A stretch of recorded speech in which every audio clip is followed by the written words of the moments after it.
Je préférais que vous fassiez un mea culpa sur votre propre bilan plutôt que d'aller raconter n'importe quoi sur les villes écologistes. Moi, je n'ai jamais été dans aucun gouvernement. Alors, le Mercosur, vous n'avez jamais soutenu. Le Sarkozy, vous n'avez pas soutenu. J'ai toujours voté contre, oui, ça je Sarkozy, c'est pas vous. Le gouvernement, c'est pas vous. Le Mercosur, c'est pas vous. Votre propre famille politique au niveau européen, c'est pas vous. Aucun problème. Donc c'est jamais vous. Bon, si vous voulez qu'on revienne à l'histoire la plus ancienne, il va falloir aussi regarder en face le fait que oui, l'insécurité a été l'un des très grands dénis de la gauche pendant très longtemps. Et je vous le reproche pas à vous. Je vous le reproche pas à vous. Mais si vous voulez qu'on parle de l'histoire ancienne, oui, c'est même pas d'ailleurs de l'histoire ancienne. La police de proximité a été créée par la droite, par la gauche et supprimée par la droite. La police de proximité, c'était quoi sinon le déni de l'insécurité? La police de proximité, c'était des agents qui étaient recrutés pour aller jouer au foot dans les quartiers. Ici, on ne suit pas la foule, on analyse les faits. Si c'est aussi ta vision, abonne-toi. Et oui, Nicolas Sarkozy a dit tout à l'heure, c'est pas sérieux de travail. Nicolas Sarkozy a dit oui, les policiers sont là pour s'attaquer à la délinquance, pas pour. Et le résultat, c'est qu'il y a 50% de taux de récidive à la sortie de prison dans le pays, 67% de taux de récidive au bout de 5 ans. Mais je suis pas là pour pour dire quoi vous faites que de la répression et ça ne marche pas. C'est votre bilan. Là, on voit le vieil étavisme de la gauche qui revient. On ne fait que de la répression et ça ne marche pas. Vous parlez tous les deux. Vous parlez tous les deux de la nécessité de la répression. Vous parlez tous les deux des grandes villes. La capitale, ça va être un gros enjeu. Paris, il y a un sondage qui a été réalisé par notre partenaire, l'Institut ELAB, qui paraît ce matin, où on voit que c'est très serré. Au premier tour, c'est la liste d'Union de la gauche hors et les filles qui arriveraient en tête. On voit Emmanuel Grégoire, 33%, qui est allié avec les écologistes. En seconde position, c'est Rachida Dati, 26%, qui est soutenu par les Républicains. Pierre-Yves Bournazel en troisième position. Horizon soutenu par Renaissance. Sofia Chikirou, LFI. Sarah Knafo, 9%. La candidate Reconquête tous les Républicains soutiennent Rachida Dati. Déclenché et qui s'est, cette semaine, a déclaré sa candidature. La meilleure maire de Paris, pour vous, c'est qui?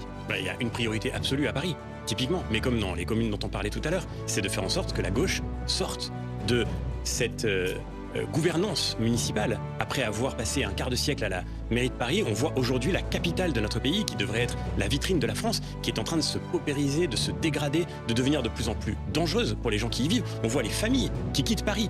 On voit les touristes étrangers qui en repartent avec une image souvent absolument désolante. Et moi, je le vois au Parlement européen, puisque je fréquente constamment des élus de toute l'Europe. Quand ils viennent en France, quand ils viennent à Paris, ils reviennent en disant « Mais qu'est-ce que vous êtes en train de faire de votre capitale ?» Et donc oui, sortir la gauche, c'est l'urgence absolue. Et c'est la priorité pour Paris comme pour les autres communes de France. Je voudrais quand même souligner la faiblesse de l'argumentaire qui nous exposait ce matin, parce qu'en fait, on nous explique en fait, ce que vous décrivez là, c'est du dégagisme. En fait, vous dites qu'il faut les dégager, mais vous ne dites pas ce que vous feriez à la place. Vous ne dites pas ce que vous feriez de mieux, et vous ne dites pas comment vous le feriez mieux. Vous n'avez pas de proposition à nous faire depuis tout à l'heure. Moi, je rappelle quand même que les villes de gauche et les villes écologistes, sous un gouvernement de droite qui se de plus en plus droitisé, à fur et à mesure d'ailleurs que des membres de votre parti y entraient, y restaient, ou en sortaient et étaient remplacés par d'autres, on n'a pas tout compris, mais c'est quand même ça la tendance globale, une droitisation de ce gouvernement. Et bien, fur et à mesure que la politique nationale se droitisait, les villes écologistes de gauche ont servi de rempart, oui, de rempart aux personnes qui étaient victimes de plein fouet des politiques injustes de ce gouvernement. Elles ont fait en sorte que les services publics tiennent, elles ont fait en sorte que les familles tiennent, elles sont venues au secours de personnes qui tombaient entre les mailles de tout le filet de l'État et de la protection sociale qui était démantelée. C'est ça qui se passe. Et donc vous dites juste, c'est nul, il faut les virer. Vous ne dites pas ce que vous feriez à la place, parce que ce que vous feriez à la place, c'est ce qui est fait en ce moment au niveau national et que les Français ne supportent plus. Les Français ne supportent plus. Donc moi, je suis fière, voilà, du bilan de ces villes qui d'ailleurs est salué par les sondages. Quand vous regardez les politiques municipales menées très très largement, elles sont saluées par les habitants des villes concernées. Et je suis impatiente qu'on puisse continuer en précisant quand même, Monsieur Daré, vous parlez beaucoup des grandes villes, que les écologistes ne sont pas que dans les grandes villes. Ce débat révèle en réalité une fracture bien plus ancienne que nos polémiques contemporaines. Une fracture que Tocqueville avait déjà identifiée, celle entre la liberté proclamée et la liberté vécue.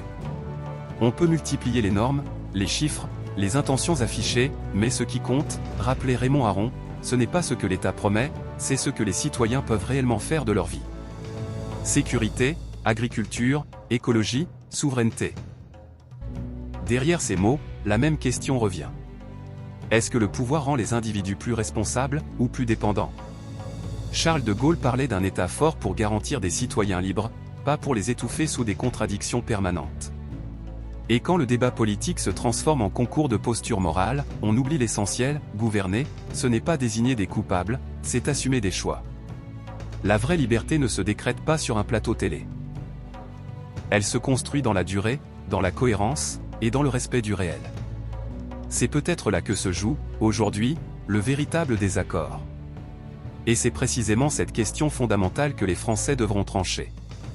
Non pas dans le bruit des slogans, mais dans le silence du choix démocratique. certain nombre de petites villes également. On a une centaine de villes écologistes en France. Ce qui va être très intéressant aussi, on le voit, c'est des premiers tours serrés, des reports de voix potentiellement au second tour. Va se poser une nouvelle fois la question du ce que certains appellent encore aujourd'hui le front ou le barrage républicain. Est-ce que, à vos yeux, pour ces municipales, François-Xavier Bellamy, ce front républicain existera? Si au deuxième tour, il y a une liste de gauche dans une ville face à une liste du Rassemblement national, qu'est-ce que vous faites? Non mais alors, de fait, pour réussir à gagner contre la gauche, partout en France, ce sont les candidats, les républicains, qui sont les mieux placés. C'est une certitude parce que c'est eux qui seront le plus capables de rassembler au deuxième tour. Et pardon, je reviens juste sur le cas de Paris. Vous avez parlé récemment avec des familles parisiennes pour dire que la municipalité à Paris a protégé les familles. Elles quittent Paris massivement. Vous êtes fiers de la gestion municipale qui a surendetté cette ville au point qu'aujourd'hui, l'inquiétude majeure, c'est de savoir comment Paris va sur cette question de financer François-Xavier Bellamy, sur cette question du fonds républicain, s'il y a l'encadrement des loyers, il a produit quoi à Paris? François-Xavier Bellamy, répondez à ma question. François-Xavier Bellamy, sur la question de configuration qui peuvent se produire. François-Xavier Bellamy, s'il vous plaît, c'est moi qui anime ce débat. Monsieur Bellamy, s'il y a un second tour avec une liste de gauche face à une liste du Rassemblement national, qu'est-ce que vous faites? Que doivent faire les Républicains? Mais le Rassemblement national n'a quasiment aucune ville en France. Les Républicains sont aujourd'hui en fonction, mais dans les endroits où ça se produira, vous aviez dit tout sauf la gauche, vous l'avez déjà dit ça. Nous sommes la formation politique qui a le plus grand nombre d'élus locaux en France. Nous sommes le parti des maires. Là, vous vous défilez avec David Lisnard. Si tu fais partie de ceux qui veulent comprendre avant de réagir, abonne-toi, active la cloche des notifications et partage la vidéo, même à une seule personne, ça aide énormément.